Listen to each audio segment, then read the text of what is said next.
Bismillahirrahmanirrahim. Jahannam. Karena Allah Subhanahu wa taala mengatakan wa jaa rabbuka wal malaku saffan saffa wa ji'a bi jahannam yauma idzin yatadzakkarul insan andalahu dzikra. Ketika Allah datang menemui makhluknya di padang mahsyar, malaikat bersop-sop, Allah katakan jahannam tarik ke sini. Jahannam pun ditarik. Jahannam punya 70.000 tali kekang. Satu tali kekang ditarik 70.000 malaikat. Besar. Ya. Kemudian di hadapan manusia, kemudian Allah bentangkan di situ siratal mustaqim, jisrun, jembatan yang terbentang di antara neraka jahannam. Jembatan itu halus, lebih halus dibandingkan rambut, lebih tajam dibandingkan pedang. Bahkan jembatan itu akan berlenggak-lenggok, dia tidak diam dan licin. Hanya orang-orang yang ditakdirkan bisa melintasi titian itu. Dan yang pertama meniti jembatan itu adalah Nabi SAW. Ketika Nabi SAW sudah meniti sirat, maka Nabi akan berdiri di ujung titian yang sudah dia sampai di situ, di kontara.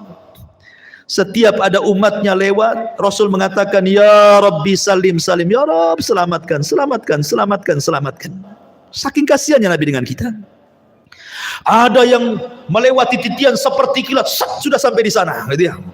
Ada yang seperti angin, sudah di sana. Ada yang seperti kuda balap, sudah di sana. Ada yang seperti lari kencang. Ada yang merangkak-rangkak. Ada yang terkena kalalib. Ya. Ada yang kemudian jatuh berdiri. Ada yang kemudian nyemplung dari titian itu ke jahanam. Kata Rasul ketika duduk bersama para sahabatnya, ada semacam bunyi besar, cur gitu ya. Kata Rasul mengatakan, tahukah kamu itu suara apa? Sahabat mengatakan, tidak tahu wahai Rasul. Itu batu segede unta 70 tahun yang silam jatuh dari titian dan baru sampai sekarang di intip neraka jahanam. Artinya kalau orang jatuh dari titian sampai neraka itu 70 tahun itu baru sampai di dasar jahanam. Naudzubillah. Ya. Ma'asyiral muslimin, maka satu persatu orang-orang munafik diberikan, orang-orang beriman diberikan cahaya. Orang munafik diberikan cahaya, kadang padam, kadang terang. Kadang padam, kadang terang. Ketika berjalan mereka mengatakan, Naktabis min nurikum. Hei orang yang beriman, tunggu dulu, aku ikut cahayamu. Kata orang beriman, ambil lagi kau cahaya di belakang, katanya. Emang di dunia orang munafik bisa menipu orang-orang yang beriman. Yukhadi'una Allah walladzina amanu. Mereka menipu Allah dan orang-orang yang beriman. Di titian siratal mustaqim, orang yang beriman tidak mungkin ditipu lagi. Ya. Ma'asyiral muslimin, ketika semua terseberangi semuanya, sampailah mereka di sebuah tempat namanya Kontoroh. Kontoroh itu depannya pintu sorga. Sampai di sini keletihan orang-orang yang beriman? Tidak. Di sini ada kisos. Di sini Nabi SAW mengatakan, Atadruna mal muflisu hadil ummah. Tahukah kamu siapa yang bangkrut dari umat ini? Kata sahabat, ya molos saja orang bangkrut, orang yang gulung tikar, orang yang kalah, orang yang usahanya bangkrut, bankrupt dan yang lainnya. Kata Rasul, bukan itu. Orang yang bangkrut adalah orang yang datang pada hari kiamat membawa pahala solat, pahala zakat, pahala sedekah, pahala puasa, pahala ini, pahala itu. Tapi di satu sisi dia pernah mendolimi si fulan, mengambil harta si fulan, menumpahkan darah si fulan, mencaci maki si fulan, merendahkan si fulan. Akhirnya di kantor ini terjadi kisos. Padahal depan pintu sorga tuh. Supaya orang yang masuk sorga mendapatkan keadilan. Supaya dalam hatinya tidak ada lagi dongkol dengan kawannya. Supaya ketika masuk sorga di wanaza'na ma fi suduruhum min ghillin ikhwana. Allah cabut perasaan dengki sehingga menjadi bersaudara dalam sorga. Karena orang-orang penduduk sorga itu satu hati. Kalau kita akan berhati-hati, ada yang dengki, ada yang iri, ada yang benci, ada yang marah, ada yang emosi, kan itu ya. Supaya tidak ada itu, maka terjadi kisos di sini. Ya. Hei, dulu kau sudah memukul aku, sini kamu. Mana pahalamu? Diambil pahalanya. Nih dosaku. Ketika kemudian dia sudah tidak punya pahala karena sudah dikasihkan orang banyak, karena banyak yang didolimi, dia mengatakan, mana pahalamu? Aku tidak punya pahala, sudah habis. Kalau gitu ambil dosaku saja. Oh gitu ya. Fa in faniyat hasanatuhu, kalau sudah habis kebaikannya, maka nggak dilempar dosanya kepada dia. Pada sudah di kontoro, dilempar lagi ke belakang ke neraka. Ketika kisos sudah terjadi, ini kisos sesama orang yang beriman ya. Kalau kisos dengan orang kafir, kisos dengan binatang, dolim kepada binatang, dolim kepada orang kafir, dolim sesama orang kafir, dolim orang-orang yang beriman kepada orang kafir atau orang kafir kepada beriman, ini sebelum titian. Sebelum titian, nah itu dolim di situ. Kisosnya itu. Tetapi di kantor itu hanya khusus orang beriman saja, karena sudah mau masuk surga masalahnya. Bahkan orang-orang yang dibunuh akan datang menghadap Allah tanpa kepala. Dalam hadis Abdullah bin Abbas radhiyallahu anhu itu, tangan kirinya membawa kepalanya. Walaupun ketika di bumi tidak dibunuh dengan cara dipenggal kepala, tapi nanti pada hari kiamat orang yang dibunuh itu seperti itu bentuknya. Lehernya nggak ada, kepalanya dipegang oleh tangan kirinya, tangan kanannya menyeret orang yang membunuhnya, kemudian menghadap Allah dan mengatakan, ya Rabb, sal hadza lima qatalani. Tanya orang ini, kenapa kau bunuh aku? Kenapa dia bisa membunuhku? Dan bayi-bayi yang dilempar hidup-hidup kemudian mati, seperti orang-orang yang punya anak dari hasil zina kemudian malu, dilemparlah anak itu ke solokan, ke tong sampah, ke kardus, akhirnya mati. Maka Allah mengatakan, wal mau'udatu su'ilat bi ayyi dzambin qutilat. Bayi-bayi itu akan membawa kepalanya menghadap Allah dan mengatakan, ya Rabb, sal hadza lima qatalani. Tanya ibuku kenapa dia membunuhku, tanya bapakku kenapa dia membunuhku. Semua akan ada kisah, ikhwan. Hati-hati ya. Tapi kalau sudah tidak ada kisah lagi, baik antara orang kafir dengan orang yang beriman atau sebaliknya, manusia dengan binatang atau sebaliknya, kemudian kisah terjadi antara orang yang beriman dan sudah selesai, maka manusia berjubel di pintu sorga. Sayati alaikum zaman kadidum minaz ziham. Akan datang, kata Rasul, zamannya manusia akan berdesak-desakan di pintu sorga. Padahal mereka sudah diponis masuk sorga, tidak mungkin masuk neraka, tapi tidak bisa masuk sorga juga karena pintunya tertutup. Semua para nabi berusaha membuka, tidak bisa, tidak diizinkan malaikat Ridwan. Tiba-tiba di tengah-tengah manusia yang sudah diponis masuk surga itu, muncullah seorang laki-laki, Sayyidul Anbiya'i wal Mursalin, Sayyidul Awwalina wal Akhirin, Muhammad sallallahu alaihi wasallam, Nabi kita, qudwah kita, Rasul kita, mendekati pintu dan membuka pintu surga dengan mengetuknya, Assalamualaikum. Maka Ridwan mengatakan, Waalaikumsalam, man, siapa kamu? Kata Rasul, ana Muhammad, saya Muhammad. Kata malaikat Ridwan, bika umirtu alla aftah li ahadin qablak. Aku diperintah Allah untuk tidak membuka pintu surga kecuali kau yang minta. Kata Rasul, ana awal man aftatihu babal jannah. Sayalah orang yang pertama kali membuka pintu surga. Dibentanglah pintu surga. Pintu surga ini ada yang meneriak, ada yang berteriak. Jadi Allah Subhanahu wa taala meletakkan para pemanggil di pintu-pintu surga. Kalau dia ahli solat, du'a min babis salah. Hei pakar-pakar solat, kau ke sini, masuknya di sini, jangan di situ. Yang pakar puasa sunnah, puasa Senin Kamis, Ayyamul Daud, pokoknya ahli puasa, ada pintunya dari pintu royan. Hei ahli puasa, sini dari pintu royan, jangan pintu itu. Pintu jihad mengatakan, hei yang mati syahid lewat sini. Pintu tobat, hei yang tobat lewat sini. Masing-masing pintu itu menyeru kepada keahlian ibadahnya masing-masing. Dan sorga itu memiliki 8 pintu, berbeda dengan neraka 7 pintu. Kenapa? Biar menunjukkan bahwa rahmat Allah lebih luas dibandingkan murkanya. Makanya dibuat pintu sorga lebih banyak dibandingkan pintu neraka. Karena Rasul mengatakan, Allah berfirman, inna rahmati wasiat ghadabi, rahmatku lebih luas dibandingkan murkahku. Ma'asyiral muslimin, ketika ada orang yang berdiri di pintu sorga, dia berdiri nih, dia nggak mau masuk sorga. Kata Allah, udkhulul jannah bi rahmati, masuk ke dalam sorga dengan rahmatku. Orang ini mengatakan, ya Rabb, oh enggak, saya nggak mau masuk sorga dengan rahmatmu ya Rabb. Kalau masuk sorga karena rahmatmu itu bagi orang yang melakukan dosa, kemudian bertobat, kau kasih sayangi dia, akhirnya kau katakan masuk dengan rahmatmu. Aku ini nggak pernah berbuat dosa. Aku ingin masuk surga dengan amalanku. Wow, dia merasa bangga dengan amalannya. Karena aku nggak pernah berbuat dosa, masukkan aku dengan amalanku, katanya. Baik, kata Allah. Hitung amalan berapa? Dihitung amalannya.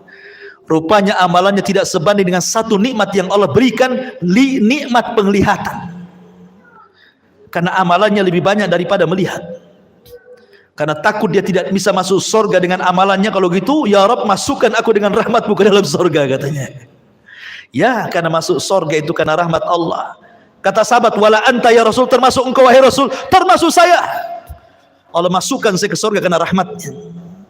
Tapi Allah masukkan ke neraka karena keadilannya. Ma'asyiral muslimin yang dimuliakan Allah Subhanahu wa taala. Ketika kemudian penduduk surga masuk ke dalam surga, kemudian malaikat surga mengatakan, salamun alaikum bima sabartum fa ni'ma uqbaddar.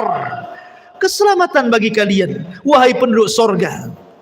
Pertama kali tahiyatus salam, salamun qaulan mir rabbir rahim. Allah pun mengucapkan salam. Orang-orang tertentu saja mendapatkan salam di dunia itu, seperti Khadijah, istri Nabi. Kata Nabi SAW, Rabb dan Jibril menitipkan salam kepadamu ya Khadijah. Wah, tidak semua dapat salam dari Allah dan malaikat Jibril itu.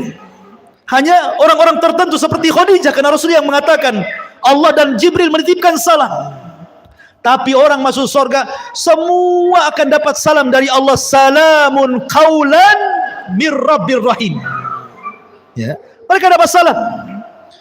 Dan salam itu artinya selamat, karena di surga tidak ada aib.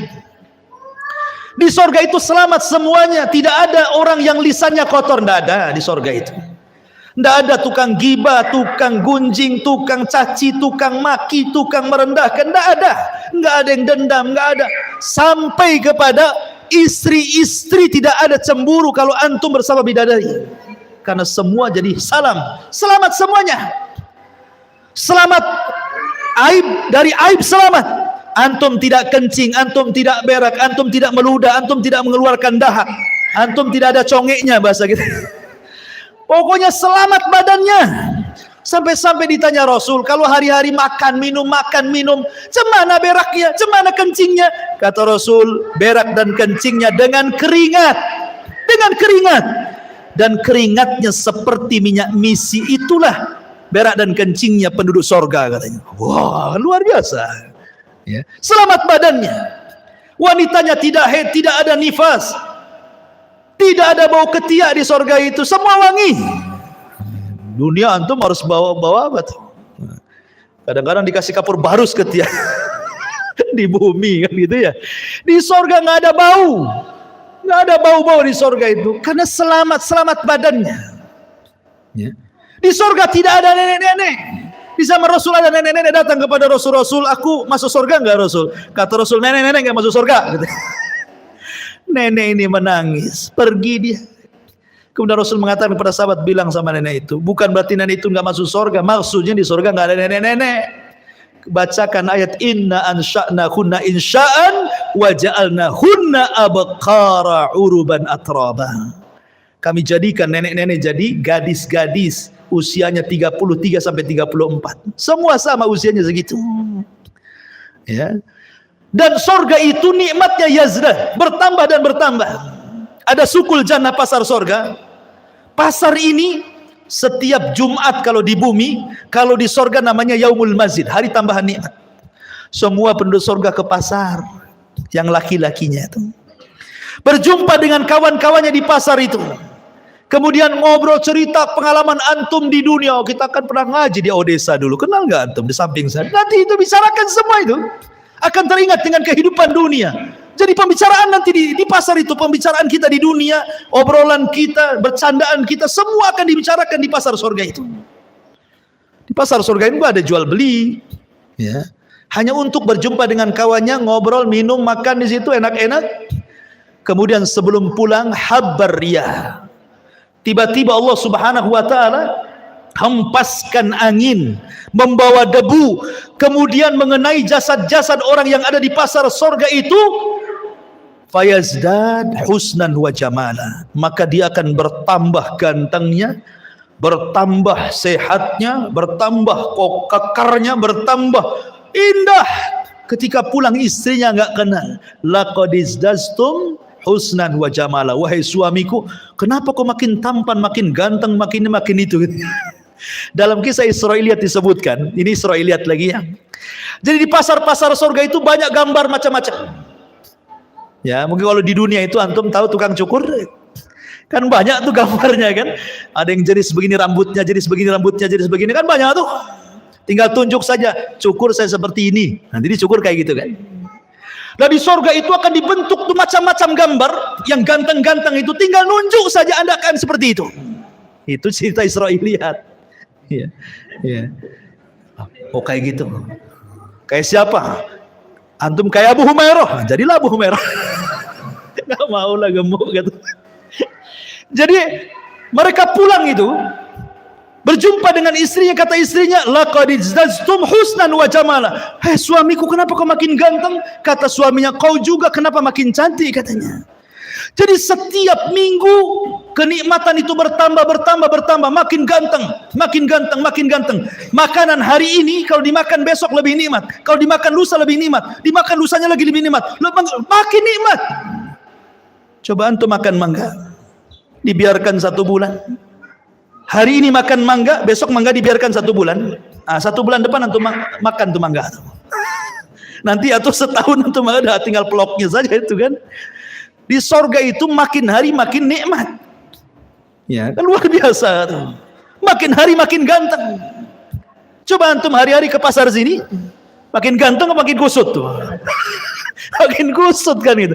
Stres, apalagi bawa istri yang dicatat beli bawang, pulang beli baju pula kan. Stres lagi. Makin turun alisnya. Ya. Ma'asyiral muslimin yang dimuliakan Allah Azza wa Jalla, ketika orang masuk surga, pertama yang dimakan apa? Dan pertama yang diminum apa?